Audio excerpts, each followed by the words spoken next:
Welcome everyone, Costin here with a discussion about Ramesses III in Total War Pharaoh Dynasties. Though he doesn't start as a Ramesses III, and he only gained the throne through, well, let's just say a series of very quote-unquote unfortunate circumstances, or rather the fact that Seti, Tosret, Amenmess made a huge mess of things once Meneptah dies, historically speaking, quote-unquote. We don't know for certain what went down, we just know that things didn't go so well under Seti or Tosret.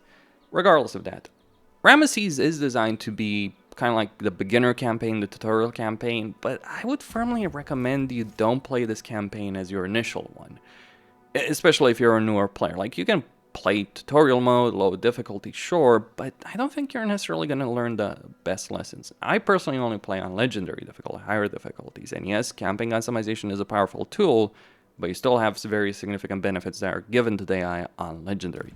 For the sake of this particular video, I've only enabled all the features from the very beginning. I'm not particularly interested in wasting my time in a campaign, 10 turns or 9 turns to unlock all the features.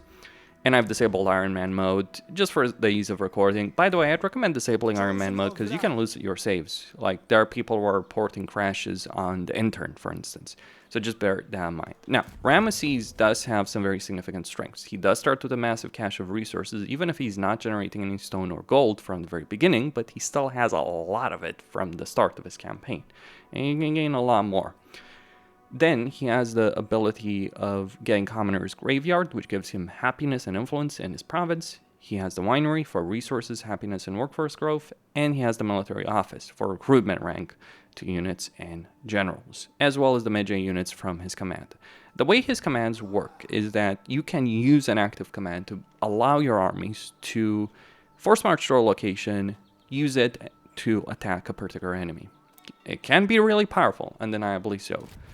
So Ramesses is really good on the campaign map, but in battle, there's some issues. Now, lethality and some battle changes have certainly improved him substantially, but he does still have a bit of an issue. And yeah, he talks about elite units. I'm going to say I'm not sold at all on the aspect of elite units for him. In terms of the court capability, you do gain 2 court actions per turn, so that is a very, very useful benefit. And you start worshipping Ra, which can also grant you several other benefits. Research-wise, one of the first things you want to do is get that extra god dedication slot, because having multiple gods is useful. You can only get 1 devoted general per god, so getting extra gods can be particularly powerful. Ra gives you melee defense on recruitment, workforce growth in a province. Prayer gives morale and damage resistance to missile, which is going to be important for Medjays against range units, because they don't have a good amount of armor. And devoted generals get melee attack for his army and melee damage. And obviously these benefits do increase. What other gods do you want to go for in a campaign? Well, I'll do a whole video on the subject of the gods, but someone like Fa could be particularly useful for all the gold that he can give you from shrines, because it's 10 gold per shrine. That is not insignificant. Or you can potentially go for Horus, though. The prayer is really powerful over here with Horus, because you do get that enormous movement range. But there are other ways of getting that still really, really good over there. Or you could go for Isis, dependent on what you want to play with. So various choices that are available over here. Horus is also useful because he does give you 25% movement range after battle, once you do fight the battle, which can be pretty damn powerful with this guy that has the ability of force marching to a location and then attacking. Now, you don't start with the Egyptian royal tradition. You do have Sacred Land, but it's just kind of weird you don't start with it. So what you're going to want to do at the beginning of the campaign, assuming you have features unlocked, obviously if you don't, you'll do this later on, but what you're going to want to do is go to the court and go to Amenmess and do an assist action, and then follow that up with a request to get Kushite mercenaries. One of the problems Ramesses has is, again, a lot of his units aren't particularly heavily armored. So he has a lot of flanking capability, range capability, but he just doesn't have the line holders needed to work with that. Well, this is where the Kushite come in. The Kushite spearmen are pretty decent line holders, so you can really take advantage of that. And Kushite archers are pretty durable as well. Like Medjay are high damage elite units, but they do lack that kind of durability that you would want. Now, you could also play this a bit slower if you want to in your campaign. It's not a problem. Like, you could just spend all your court actions for a couple of turns to gossip with both the first commander and Amon Mes, get gold, get units. But being able to start with those units from the beginning, well, the benefit is you'll just be able to get more of them throughout the course of your campaign because, you know, you'll start the cooldown over here.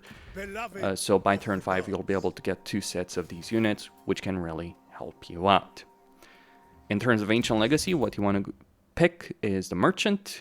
Now, let me be as blunt as possible. The Merchant is so significantly overpowered that every other Ancient Legacy of Egypt falls significantly behind compared to that. Okay, so what do you want to do here? Well, you want to set up an expedition. And what you want to do is get a bunch of that lovely stone. Maybe not too much of it, but just get a bunch of that lovely stone that you have and some of the food, and send a caravan over here to not to Upper Egypt, actually. Let's send the caravan over here with stone, or some stone, though not necessarily too much, because you do want to keep some of it, obviously, for yourself. Though, just keep in mind, just keep in mind that there are going to be limits. But still, you want to send it in the Western Desert. It is going to take some extra time over there. But all the same, don't underestimate the significant benefits that you will get from this. You do have the cache of resources from the beginning of your campaign to really be able to make this work. So yeah, sending a lot of food and a lot of stone over here to the Western Desert to get bronze, and then crucially gold, is going to be very significant as a benefit. You can go, of course, with other royal traditions, but if you're just starting out and you want that significant advantage early on, that is what I'd heavily recommend. Now, by the way, you don't need to recruit the Kushite spearmen and Kushite archers early on, but it will allow you to just auto-resolve your way for the freaking campaign. Though, otherwise, I would firmly recommend that you do fight the battles manually. I'm just looking to save time. You do start right next to a way station, and you will want to get Egyptian trading posts in each of your provinces over here in order to really benefit from economically speaking, and also get the shrines for the gods, you know, get that workforce growth, because it is going to be particularly useful. Now, one thing worth pointing out about Ramesses is he does start with a lot of stats unlocked. One of the things you do want to do is start getting Fortitude unlocked and also get the first among them. Like, if you could get the Overseer over here instantly, sure, that would be a different discussion, but it does take one turn to unlock that title. So over here, we're going to just unlock, we're just going to attack Sukkot. You cannot resolve the initial battle even with your baseline army, but you won't be able necessarily without casualties to be able to take this initial settlement as well. Just occupy it. The reason you want to occupy it is because you will gain some very substantial benefits, and what you want to do here is get the winery and get that bronze mine sorted out over here. You don't need to worry too much about Sukkot, although yeah, you can obviously get the wood cutting yard. Starting with a good amount of workforce growth over there. So over here, just pick up more stuff, and you do want to build. You know, a number of things over here. Like, you do want to get that Egyptian monument. You do want to get the resources. You don't necessarily need. You don't necessarily need to worry about everything over here. There's a recruitment. You do want some Medjay chargers over there, and you want to also increase Ramesses' skill point even further. Top of that, you want to get him married, and you might want to start a campaign a couple of times dependent on the kind of wives you have. Those are not particularly great choices. Okay, so let's take a look at what wives are available over here. I will consider it. So, Pious Zealot, because obviously you do want someone with good stats over there. And don't be afraid of spending some of those initial resources, because you are gonna certainly have a lot of them. Though, I do find that the AI is not particularly great with respect to how willing it is to offer you marriages. What does the son of Setnacht have to say? You can also request adoption into the dynasty to potentially avoid a civil war from the start. Like, this is baseline diplomacy. I'm not doing anything over here with Meneptah that you can do otherwise. Regardless, just steal everything he has that isn't nailed to the ground and get that he's willing to offer. You will want to go to war with him sooner rather than later, but adoption into a dynasty is a great option if you just want to avoid having to fight the civil war. Because you could just, kill Meneptah yourself and then go to war with Seti. Once Seti is eliminated, you should be next in line, though don't rely on that. You may end up having to fight the civil war, though keep in mind that the civil war may generally be triggered on itself. Okay, so just get some resources over here from certain factions that are willing to offer it. That is roughly about it. You shouldn't be worried about any particular faction attacking you. Get the AJ chargers, as many of them as you possibly can. You start with a good amount of range units. You shouldn't underestimate the Sheridan Raiders, because they're actually quite durable in terms of their armor. They do have shielded ability. They do a lot of damage, but obviously, skirmishers do have some inherent downsides to them. Regardless of that, that would be turn 1. And so right now we have a pretty solid army over here. And we want to take Azati right here as quickly as possible. And yeah, don't forget to do this, because yeah, I always forget to do this. Just go to the camera icon over here to disable the movement, the AI movement. That's your dad, by the way. He actually became Pharaoh before Ramesses. That's how Ramesses became Pharaoh. And apparently he really didn't like Tostrit all that much. It may have had to do something with... it probably was more to do with, like, the sake of inheritance rather than, like, or legitimacy rather than anything else. Like, because, well, let's just say Ramesses was not a particularly legitimate ruler, or rather his dad wasn't necessarily a particular legitimate ruler. Okay, so over here, what do we want to do? We want to make a request for reaping profit from the mines, but there's other things we can do as well, because we don't necessarily need to rush this as much as possible. We can, but one of the things you can do is start giving requests over here to get those free court actions from the vizier. Okay. You can obviously remove people from their positions, but I would say it's not necessarily that important to do it as quickly as possible. And there's other things you can do with all the power you have, the court actions that you do have available to you. So yeah, in turn 2, you should be able to take Azati. If you're not feeling about fighting a field battle and then Salomon battle on turn 1, you could just wait 1 extra turn. You're not necessarily rushed, you're not necessarily pressed for time, and yes, we did get more Kushite mercenaries. That is sweet. But obviously this is going to create its own set of problems. One of the things you want to do over here is make sure you start setting up some barter agreements, especially with Ascalon. Like, Ascalon is genuinely a freaking nuisance to deal with in your campaign if they do declare war on you. So you do want to avoid that particular situation over here.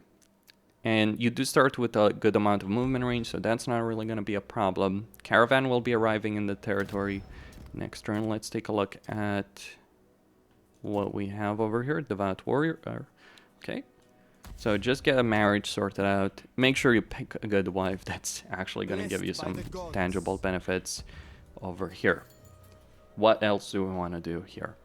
Well, we now have 4 surplus points, and I do recommend just taking over territory without sacking it, and at least in your initial province, because it will allow you to do all the things that I've been able to here. You just want to start setting all of this up in a very proper way. So get more Medjay chargers, get a bunch more stuff, And what we're also going to want to do is getting more stone. Even if we have to sacrifice a lot of the gold over here, For Pharaoh's glory. it is actually going to be worth it to get that stone right now and get that instant construction right there. We can go to our good old dad. We will get a good amount of gold right here soon enough. How do you? Yeah, we just want to get that Egyptian way station right here to replenish our movement. Wait one turn right here before you do it, because it obviously will benefit you. Though you don't necessarily want to go for all the shrines to all the god to the same god that you start with from the very beginning of the campaign. And yeah, Royal Decrees, the one on the right, is faster than going to the bottom, though. You do have relatively fast access to both to increasing both god slots. So as we look over here in terms of what we have access to, we do have the For the People commandment, which was going to give you influence and happiness. So you're not really going to face a rebellion over here. Yeah, over there we're just going to wait for the second god, and we're just going to keep getting those Magi chargers. So what is our next goal right here? Well, I do obviously want the caravan to, you know, get to its destination before... I do want the caravan to get to its destination, where we'll be trading a lot of that food that we just sent. We will get it back, so you shouldn't be worried. Like, you might have to do some trading over here very early on in your campaign. If you're playing with the feature slot, just take it a bit slower until you can get those caravans, and then go super hyper-aggressive, because you will certainly have the ability of doing so. Okay, so if we look over here, we got more archers. Yeah, Ramesses is certainly being generous to us. Get that force march. And now we can just go over here to attack Hathor. There will be some troops here. The future of Egypt. Canaan will yield. And you will take some attrition damage, because way stations don't necessarily give you immunity. This is one of the things worth mentioning with Ramesses. With Ramesses. What am I talking about? Anyway, court actions available. You want to reap the profit of the mines, but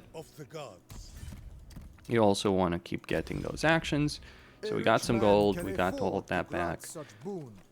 So now what you want to do over here is trade all of the food you just got, get a bunch more stone, get the oasis fruit. So basically, I traded these, which are worth 10 points, for all of these. Or some of these anyway. And yeah, let's just trade a bit of stone. You want the bronze. Like, that's actually a pretty important point. Okay, so with that sorted out, you go to Upper Egypt. You want to go to Upper Egypt as quickly as possible. Over there. And you also will want to get various other things as well. Again, stone is... just because I send so much of it, right? But there are plenty of factions that will give you quite a lot of benefits over here. So don't be too worried about it, because like the bronze I just spent, the gold, all that, I'm gonna make it back, like very, very, very, very easily. And maybe I should, you know, just give him 200 bronze,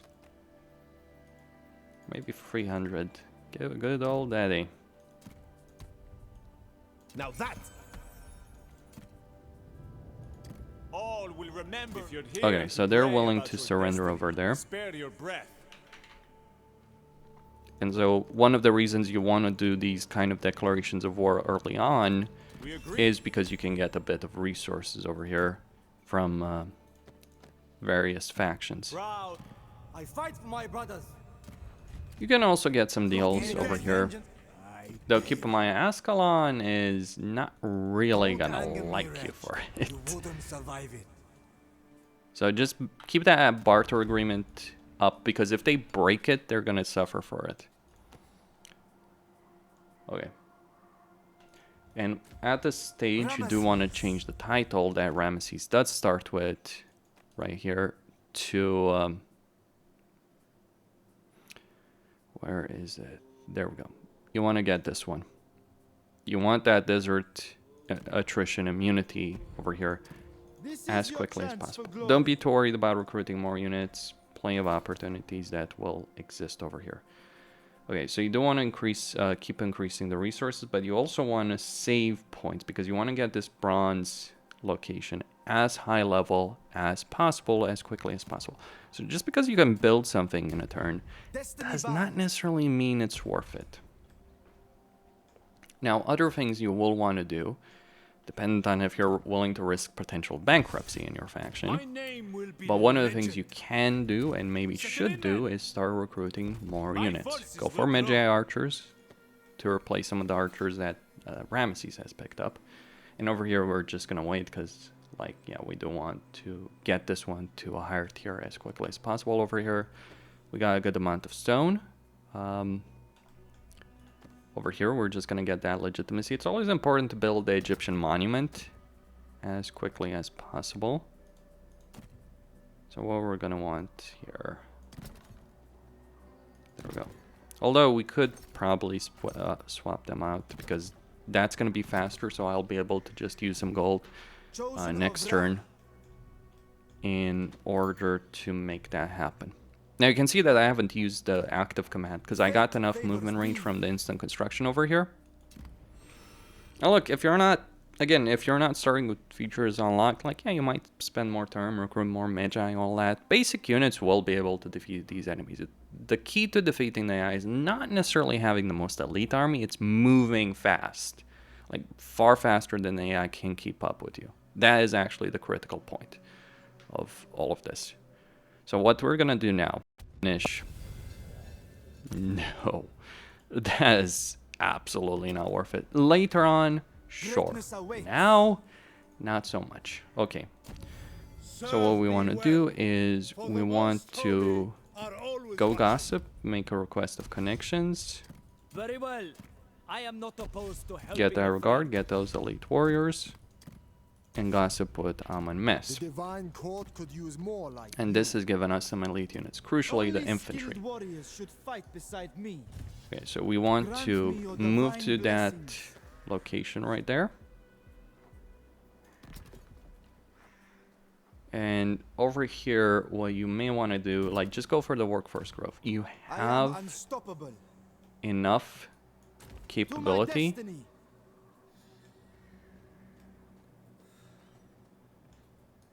Okay, and put this element under siege. And just construct various things over here. Yep. So, some ladders.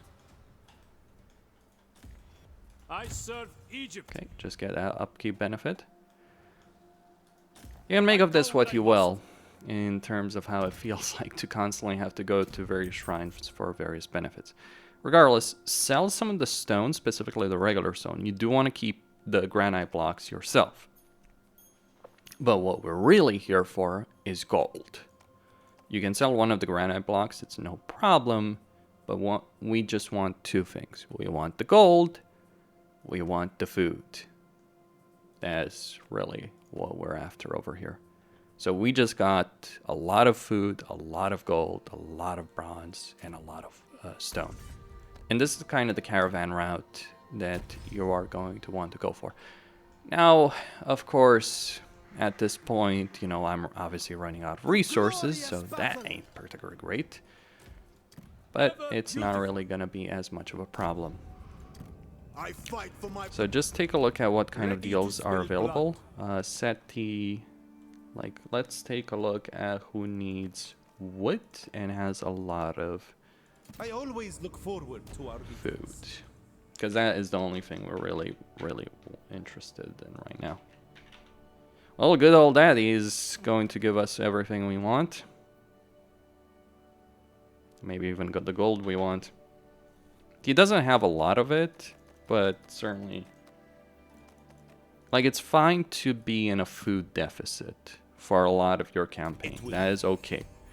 What is not okay is having gold, bronze deficits too much, or running out of them, rather. You can play a campaign with, you know, when they're at the downside, but still, just be aware of what you're playing around with. Be mindful of that. So yeah, just keep getting some Medjay chargers, Medjay units. Over here, I do expect that this army will reinforce here. The AI does have a tendency of building outposts, and the annoying thing about those freaking outposts is, well, to put it plainly, the generals leading those outposts, because they might only have a general in those outposts. The generals there in those outposts can create some issues over here. Something else we can do is we can go to Ascalon over here and get a new barter agreement where we're getting some food in exchange for wood, because we do have a good amount of wood from the very beginning of our campaign. So we can certainly trade it over here. Keep in mind that Ascalon may fall to the Palisade, so just be aware that you may have to go east, but making these kind of deals with Ascalon will help protect you for a while at least. It can be a bit of a problem if they do decide to break those kind of agreements, but just bear in mind, you don't really want to go in Canaan. You want to focus on getting the Sinai, like all of it, and then you want to kill Seti, and then you may want to kill Tostret as well. Or not necessarily, depends on how you want to play it out. Like if we look at the dynasty line, right? Dynasty tree. It really does depend on how things play out over here. So if we can kill Seti quickly enough, like Tostret is not the one that's next in line. Like there's other factions, but we can deal with that, right? Or just fight the Civil War. Might be easier in some ways, might be less complicated. Though avoiding the Civil War can be good, because you can potentially become Pharaoh faster, and getting Pharaoh as quickly as possible is a very tangible benefit. I fight for Egypt. Now over here, we may want to start marching that army towards Hetch. Let's take a look at the kind of situation we have at elite units. We do have some chariots, we do have some royal archers, and yeah, we're going to start getting some other stuff as well soon enough. But this is kind of like your basic campaign progress. Get Medjay chargers, archers, units from Ramesses, send those caravans, get them going, get those resources, unlock an extra god as quickly as you possibly can.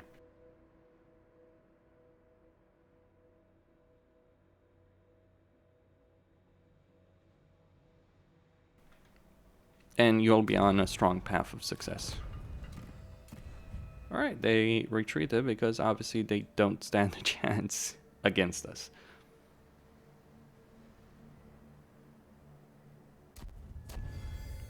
Okay, so we got... Well, this is annoying. Stone, bronze. You know what's annoying? Yeah, let's go for that.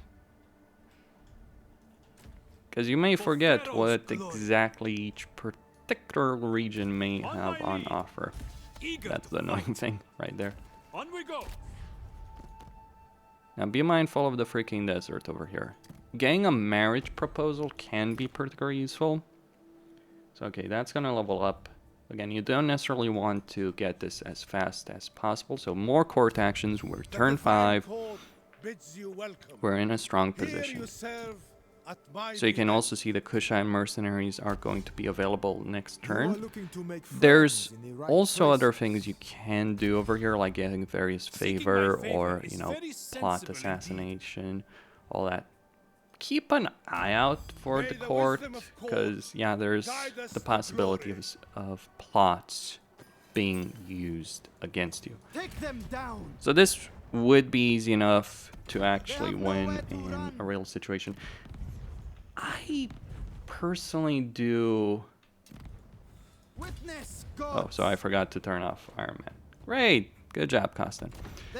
So at this point, you take this settlement, you win that battle, and the caravan will arrive soon enough in your territory, and you'll be able to, you know, just basically get all of these benefits. So all the resource shortage that we currently have will be resolved. To be fair, if I just fight this particular battle, all of those will be resolved anyway.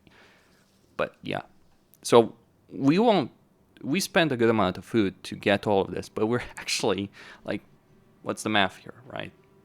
Like, we're 4,000 food, and then...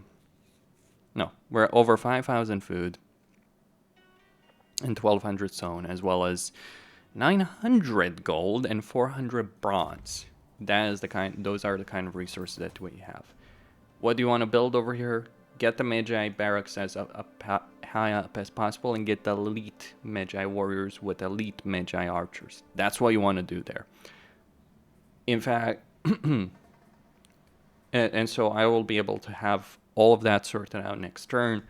So this is how you play Ramesses. What do you do long term is the real question. Well, taking over the Sinai province in its entirety will be significantly benefit, and then use that as a jump off point to go after freaking Seti. You want to kill Seti. Like, that is not a discussion point. You want to eliminate him as the dynasty heir. Meneptah will die eventually of an old age. You do have time until that happens, but you just want to kill Seti. You may want to kill Tosret, or you may want to spark a civil war. Keep in mind, there is a cooldown, civil war cooldown of 12 turns before you can trigger a civil war. Long term, one of the things that you will want to do is do the same thing that Seti does, which is go after Waset, because there is a very, very powerful item that is available over there. And I'm not talking about that one. Or that one either. I'm talking about the Peshnet. That gives you 10% 10 diplomatic relations with all factions and improves all court positions. Okay, that would be it. Costin signing out. Don't forget to subscribe, like, and enable notifications. Stay tuned for more. And again, this was baseline difficulty. No campaign customization, no something like that, just features unlocked. And honestly, the only thing those features unlocking did is just allow me to send those caravans. I would have tons of resources here anyway, regardless. I could have just, I started with a lot of stone that I traded away because I fucking could. So there are certainly benefits in this campaign, but there's certainly some long-term issues with the unit roster that you will have to deal with. That would be all. Stay tuned for more.